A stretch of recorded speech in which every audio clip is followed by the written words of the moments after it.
پاکستان کے ballistic missile programme کے حوالے سے امریکی تشویش بڑھتی جا رہی ہے اور پہلی مرتبہ امریکی انتظامیہ کے ایک سینئر حکومتی اہلکار نے باضابطہ طور پر دعویٰ کیا ہے کہ پاکستان نے ایک ایسی کارآمد میزائل ٹیکنالوجی تیار کر لی ہے جو اسے امریکہ کو بھی نشانہ بنانے کے قابل بنائے گی۔ امریکی تھنک ٹینک کارنیگی اینڈاومنٹ کے زیر اہتمام منعقد ہونے والی ایک تقریب میں خطاب کرتے ہوئے امریکی صدر جو بائیڈن کے قومی سلامتی کے نائب مشیر جان فائنڈ کا کہنا تھا کہ پاکستان نے لانگ رینج میزائل سسٹم اور ایسے دیگر ہتھیار بنا لیے ہیں جو اسے بڑی راکٹ موٹرز کے ذریعے تجربات کرنے کی صلاحیت دیتے ہیں۔ ان کا کہنا تھا کہ یہ سلسلہ چلتا رہا ہے تو پاکستان کے پاس جنوبی ایشیا سے باہر بھی اپنے اہداف کو نشانہ بنانے کی صلاحیت آ جائے گی، اس میں امریکہ بھی شامل ہے اور اس چیز سے پاکستان کے حقیقی ارادوں پر حقیقی سوالات اٹھتے ہیں۔ امریکہ کے قومی سلامتی کے نائب مشیر کا بیان ایک ایسے وقت میں سامنے آیا جب 2 دن پہلے بائیڈن انتظامیہ نے پاکستان کے جوہری ہتھیاروں سے لیس طویل فاصلے تک مار کرنے والے بیلسٹک میزائل پروگرام سے مبینہ طور پر منسلک 4 اداروں پر پابندیاں عائد کی ہیں۔ ان میں اس میزائل پروگرام کی نگرانی کرنے والا سرکاری ادارہ نیشنل ڈیولپمنٹ کمپلیکس یعنی NDC بھی شامل ہے۔ پاکستان پر امریکی حکام کا حالیہ الزام تکنیکی حقائق کے خلاف ہے۔ ان کے مطابق پہلی وجہ تو تکنیکی ہی ہے، دوسری وجہ اسٹریٹجیکل جو ہے اور تیسری وجہ معاشی یا پولیٹیکل ہے۔ اچھا، اب اگر ہم یہ سوچیں کہ تکنیکی طور پر ایسا کیوں ممکن نہیں ہے تو پاکستان کے بیلسٹک میزائلوں میں جدت لانے کا مقصد انڈیا کے علاوہ کسی دور دراز کے ملک کو نشانہ بنانا نہیں بلکہ انڈیا کے تیزی سے ترقی پذیر میزائل ڈیفنس نظام کا سدباب کرنا یا ناکام بنانا۔ اس کا مطلب یہ ہے کہ دشمن جتنا بھی جدید ڈیفنس سسٹم بنا لے، آپ کا بیلسٹک یا کروز میزائل اسے ناکام بنانے کی صلاحیت رکھتا ہے اور اس کا رینج سے کوئی تعلق نہیں ہے۔ وہ اسرائیل کے 5 تہوں پر مشتمل ڈیفنس سسٹم کی مثال دیتے ہیں جس میں ایرو اور آئرن ڈوم سے لے کر ڈیوڈ سلنگ، انٹرسیپٹر اور اینٹی کرافٹ جو گنز ہیں وہ بھی شامل ہیں۔ اگر کوئی میزائل 5 تہوں سے نکل کر اپنے ہدف کو نشانہ بنا کر اسے تباہ کرنے کی صلاحیت رکھتا ہے تو اس کا MIR ویس سے لیس ہونا ضروری ہوتا ہے، جیسے کہ پاکستانی میزائل ابابیل ہے۔ MR وائس کا مطلب ہے کہ ایک ایسا میزائل جو بیک وقت کئی وار ہیڈز لے جا سکتا ہے جو آزادانہ طور پر پروگرامڈ ہوتے ہیں اور ان وار ہیڈز کی تعداد 3 سے 8 اور اس سے بھی زیادہ ہو سکتی ہے، اور روس کے کیس میں 12 تک بھی ہے۔ یہ میزائل آزادانہ طور پر اپنے ہدف کی جانب جاتے ہیں اور ہر ایک کا ہدف کی جانب سفر کا راستہ بھی مختلف ہوتا ہے۔ اس کا مقصد یہی ہوتا ہے کہ آپ ایک میزائل کے ذریعے سے جب اسے لانچ کرتے ہیں، جب اس کی ری انٹری وہیکل دوبارہ فضا میں داخل ہوتی ہیں تو وہ ری انٹری وہیکل مختلف سمتوں میں پھیل کر اپنے اپنے ہدف کو نشانہ بناتے ہیں۔ اس کی مثال فائٹر طیاروں کے فارمیشن سے آپ لے سکتے ہیں جو ہدف پر پہنچنے سے پہلے وہاں پہنچ کر حملے کے دوران اور بعد میں مختلف ہوتی ہے۔ فائٹر طیارے کسی ٹارگٹ پر پہنچ کر سرفیس تو ایئر میزائل اور اینٹی ایئر کرافٹ گن سے بچنے کے لیے اس انداز میں ادھر ادھر پھیل جاتے ہیں کہ وہ سب دشمن کی فائرنگ کی زد میں آئے بغیر مختلف سمتوں سے ٹارگٹ کو نشانہ بنا سکیں۔ امریکہ کے پاس ایسا ہی میزائل ہے جسے ہم کہتے ہیں منٹ مین 3 اور انڈیا نے بھی حال میں اس ٹیکنالوجی میں جدت لانا شروع کی ہے۔ پاکستان اگر اسی کو بہتر بنا رہا ہے تو اس کا مقصد انڈیا کے علاوہ کسی اور ملک کو ہدف بنانا نہیں، مگر انڈیا کے سسٹم میں آنے والی جدت چاہے وہ S-400 کے حوالے سے یا کسی اور کو ناکام بنا کر ان کی ٹارگٹ تک پہنچنے کی صلاحیتوں کا سدباب ہے۔ پاکستان کسی ایسی ٹیکنالوجی پر کام نہیں کر رہا جو پہلے سے انڈیا کے پاس نہیں ہے، اور انڈیا نہ صرف ICBM یعنی بین البراعظمی بیلسٹک میزائل بنا رہا ہے بلکہ انہیں ٹیسٹ بھی کر چکا ہے اور جن کی رینج 5000 کلومیٹر سے زیادہ ہے، جس کا مقصد یہ ہے کہ ان کا ٹارگٹ پاکستان یا چین نہیں بلکہ دوسری جانب پاکستان نے اس رینج کے کسی میزائل کا آج تک تجربہ نہیں کیا۔ ان کا کہنا ہے کہ پاکستان پر الزام تکنیکی حقائق کے خلاف ہے۔ آسٹریلیا کے شہر کینبرا کی نیشنل یونیورسٹی میں اسٹریٹجک اور ڈیفنس اسٹڈیز کے استاد ہیں منصور احمد۔ ان کے مطابق جب تک ایک سسٹم یعنی میزائل سسٹم ایک رینج پر ٹیسٹ نہیں ہو جاتا تب تک یہ نہیں کہا جا سکتا کہ اس ملک نے یہ صلاحیت حاصل کر لی ہے، اور پاکستان نے اب تک ایسا کوئی میزائل ٹیسٹ نہیں کیا جس کی رینج انڈیا سے باہر ہو۔ India SSBN nuclear powered ballistic missile submarine یا بیلسٹک میزائل فائر کرنے کی صلاحیت رکھنے والی آبدوزیں بھی بنا رہا ہے۔ میزائلوں کی بحث میں زمین سے زمین پر مار کرنے والے میزائلوں کو تو بہت زیادہ اہمیت دی جاتی ہے، مگر سمندر کی سطح کے نیچے یا جوہری آبدوزیں رکھنے والی صلاحیتوں کے حامل ممالک سے صرف صرف نظر کیا جاتا ہے، جن میں رینج کا چکر ہی نہیں ہوتا کہ وہ کسی بھی ملک کے قریب آبدوز لے جا کر وہاں سے یہ میزائل فائر کیے جا سکتے ہیں۔ اس کی مثال انڈیا کی ارہنت ہے اور اریگات ایٹمی آبدوزیں ہیں جو اب انڈیا کے بحری بیڑے کا حصہ ہیں۔ یاد رہے امریکہ، برطانیہ، فرانس، روس اور چین کے پاس بھی ایٹمی اسلحے سے لیس اب دوسرے موجود ہیں، یعنی یہ 5 ممالک دنیا کے کسی بھی ملک پر جوہری حملہ کرنے کی صلاحیت رکھتے ہیں۔ 2 ایٹمی اب دوسروں کو اپنے بحری بیڑے میں شامل کرنے کے بعد انڈیا نے بھی یہ صلاحیت حاصل کر رہی ہے، یعنی وہ ان ممالک کی صف میں شامل ہو گیا جو امریکہ سمیت دنیا کے کسی بھی ملک پر ایٹمی حملہ کرنے کی صلاحیت رکھتے ہیں۔ صرف زمین کی سطح سے زمین تک مار کرنے والے میزائلوں پر بحث انتہائی اہم تصویراتی حقائق سے پہلو تہی ہے۔ پاکستان امریکہ کو نشانہ بنانے کا سوچے معاشی اور سیاسی والے سے یہ ممکن نہیں، کیونکہ پاکستان کی سب سے بڑی برآمدی مارکیٹ تقریباً $6 ارب ہے، اور وہاں امریکہ میں مقیم پاکستانی کی بہت بڑی تعداد ملک میں رقوم بھیجتی ہے۔ اس کے علاوہ پاکستان اپنے معاشی مسائل کے حل کے لیے IMF کے لیے امریکہ کے ساتھ خیر سگالی کے تعلقات برقرار رکھنا اور اپنی خارجہ پالیسی کے ساتھ ساتھ قومی سلامتی کا اہم ہدف سمجھتا ہے۔ اچھا، اب امریکہ جو تشویش میں مبتلا ہے اس کی وجہ کیا ہے؟ ایسا ممکن ہے کہ پاکستان NDC ابابیل میزائل سسٹم کا زیادہ جدت والا ورژن تیار کر رہا ہے جو کسی بھی Indian ballistic missile defence shield کو شکست دے سکتا ہے اور اسے ایک سے زیادہ وار ہیڈز کا بھاری پے لوڈ لے جا سکتا ہو۔ تاہم ان کا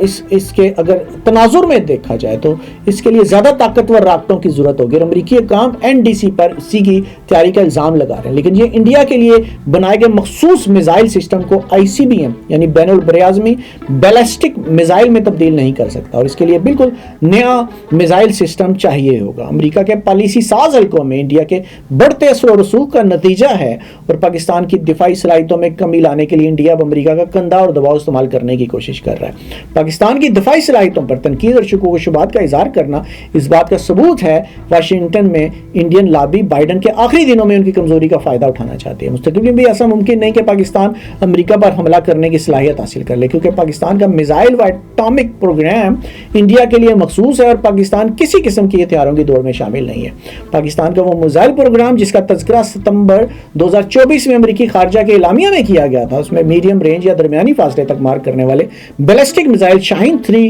جس کی رینج جو ہے وہ 2750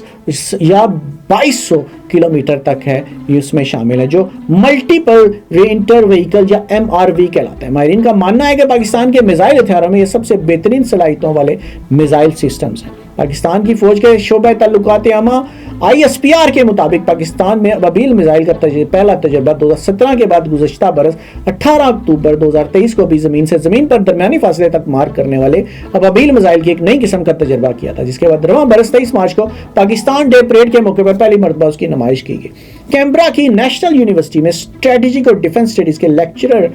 ہیں ڈاکٹر منصور، ان کے مطابق یہ جنوبی ایشیا میں پہلا ایسا میزائل ہے جو 2200 کلومیٹر کے فاصلے تک متعدد وار ہیڈز یا جوہری ہتھیار لے جانے کی صلاحیت رکھتا ہے اور مختلف اہداف کو نشانہ بنا سکتا ہے۔ دفاعی ماہرین کا خیال ہے کہ ابابیل میزائل 3 یا اس سے زائد جو نیوکلیئر وار ہیڈز یا جوہری ہتھیار لے جانے کی صلاحیت رکھتا ہے، اور یہ MRV میزائل سسٹم ہے جو دشمن کے بیلسٹک میزائل ڈیفنس شیلڈز کو شکست دینے اور بے اثر کرنے کے لیے ڈیزائن کیا گیا۔ ابابیل میزائل میں موجود ہر وار ہیڈ ایک سے زیادہ اہداف کو نشانہ بنا سکتا ہے۔ اہم نقطہ یہ ہے کہ ابابیل ایسے ہائی ویلیو اہداف جو ballistic missile defence BMD shield سے محفوظ بنائے گئے ہوں کے خلاف پہلی یا دوسری سٹرائک کی بھی صلاحیت رکھتا ہے۔ MRV میزائل ٹیکنالوجی کی خاصیت یہ ہوتی ہے کہ اگر ہدف کے قریب پہنچنے پر ان کے خلاف مخالف سمت میں میزائل ڈیفنس شیلڈ یا بیلسٹک میزائل سسٹم موجود ہو تو وہ انہیں کنفیوز کر سکتے ہیں۔ یہ بالکل ویسے ہی ہے جیسے ایک فاسٹ بالر گیند کو سوئنگ کرتا ہے اور جس میں وہ بیٹسمین کے ڈیفنس کو توڑنے کے لیے اپنی رفتار کے ساتھ سوئنگ اور سیم پر بھی انحصار کرتا ہے۔ MRI ویز موبائل میں کئی وار ہیڈز ہوتے ہیں جو آزادانہ طور پر پروگرامڈ ہوتے ہیں اور آزادانہ طور پر یہ اپنے اپنے اہداف کی جانب جاتے ہیں اور ہر ایک کا فلائٹ پاتھ یعنی فضائی راستہ مختلف ہوتا ہے۔ انڈیا تقریباً 1 دہائی سے بھی زائد عرصے سے بیلسٹک میزائل سسٹم پر کام کر رہا ہے اور نہ صرف اس کے تجربات کرتے رہتے ہیں بلکہ عمومی سطح پر اس کے بارے میں بات بھی کرتے ہیں۔ انڈیا نے حال ہی میں اپنے پہلے MRV اگنی 5 کا 1 سے زائد وار ہیڈز کے ساتھ تجربہ کیا۔ یہ انٹر کانٹیننٹل بیلسٹک میزائل ہے جس کی رینج کم از کم 5000 سے 8000 کلومیٹر ہے۔ اس کے مقابلے میں ابابیل کی رینج محض 2200 کلومیٹر ہے۔ یہ پوری دنیا میں سب سے کم رینج تک مار کرنے والا MRV ہے۔ ایسی غیر مصدقہ اطلاعات ہیں کہ انڈیا کا اگنی P بھی MRV ہے جس کی رینج 2000 کلومیٹر تک ہے۔ ابابیل صرف اور صرف انڈیا کا مقابلہ کرنے کے لیے ڈیزائن کیا گیا، لیکن امریکہ کو 2021 سے جس میزائل پر تشویش ہو رہی تھی وہ شاہین 3 میزائل ہے جس کی رینج 2740 کلومیٹر ہے۔ اب بات کرتے ہیں کہ امریکہ کو ان میزائلوں پر کیا تشویش ہے۔ امریکی وزارت خارجہ کے بیان میں الزام عائد کیا گیا کہ RIMAMB نے شاہین 3 اور ابابیل میزائل سسٹمز اور ممکنہ طور پر اس سے بھی بڑے سسٹمز کے لیے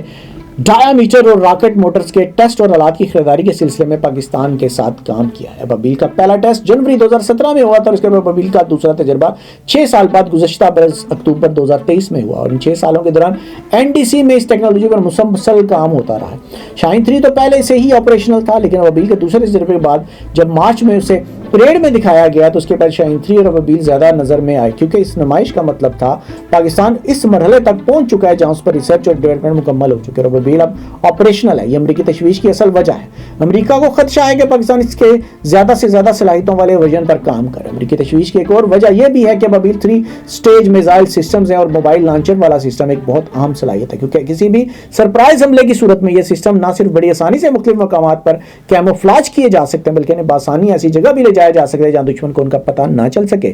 ماہرین کا ماننا ہے کہ کوئی بھی 3 سٹیج میزائل سسٹم زیادہ رینج والے سسٹم کی بنیاد بن سکتا ہے۔ ابابیل کے پہلے اور دوسرے ٹیسٹ کے بیچ 6 سال کا وقفہ اس بات کا ثبوت ہے کہ پاکستان اب مقامی طور پر اس ٹیکنالوجی پر کام کر رہا ہے۔ اگر چین سے ہی ساری ٹیکنالوجی پاکستان لے رہا ہوتا تو 6 سال انتظار کیوں کیا جاتا؟ یقیناً اس سسٹم میں کوئی ایسی نئی ڈیولپمنٹ ہوئی ہے جس نے امریکی تشویش میں اضافہ کیا ہے، کیونکہ شاید پاکستان مزید صلاحیتیں حاصل کر رہا ہے اور مستقبل میں نیوکلیئر صلاحیتوں والے میزائلوں کے بہتر ورژن زیادہ بڑے وار ہیڈز لے جا سکتے ہیں، اور ابابیل شاید 3 سے زیادہ وار ہیڈز لے جانے کی صلاحیت حاصل کر لے۔ امریکہ کو ابابیل کے طویل رینج کے علاوہ پاکستان کے اسپیس پروگرام پر بھی تشویش ہے۔ امریکہ کو فکر ہے کہ پاکستان اپنا مقامی اسپیس لانچ وہیکل نہ بنا لے، اور پاکستان پہلے سے 2047 اسپیس پروگرام کا ویژن رکھتا ہے۔ امریکہ کو خدشہ ہے کہ پاکستان فوجی اور سویلین مقاصد کے لیے اپنا اسپیس وہیکل لانچ کر سکتا ہے جس سے اس کے پاس intercontinental ballistic missile fire کرنے کی صلاحیت آ جائے گی۔ امریکہ کو کوئی نئی بات نہیں بلکہ ان کا آغاز 70 کی دہائی میں ہوا تھا، اور پاکستان تب سے کسی نہ کسی صورت امریکہ کی جو ہے وہ پابندیوں کا شکار ہوتا رہا ہے۔ دیکھا جائے کہ پاکستان امریکی پابندیوں سے متاثر ہوگا تو نہیں، چونکہ یہ پابندیاں ماضی میں بھی لگتی رہی ہیں، تو بالکل بھی نہیں لگتا کہ پاکستان اس سے متاثر ہوگا۔ پاکستان اور امریکہ جو ہے وہ بیان بازی تو کر سکتے ہیں، لیکن ان کے آپس میں ایسے دیرینہ تعلقات موجود ہیں جس کی وجہ سے یہ ایک دوسرے کے خلاف نہیں جا سکتے۔ اب تک کے لیے اتنا ہی۔ دیکھتے رہیے دیسی T V USA، DTV NN اور ہمارا OTT plate form DTV Flex، جہاں آپ 3000 سے زائد چینل دیکھ سکتے ہیں۔ So stay tune and stay with us.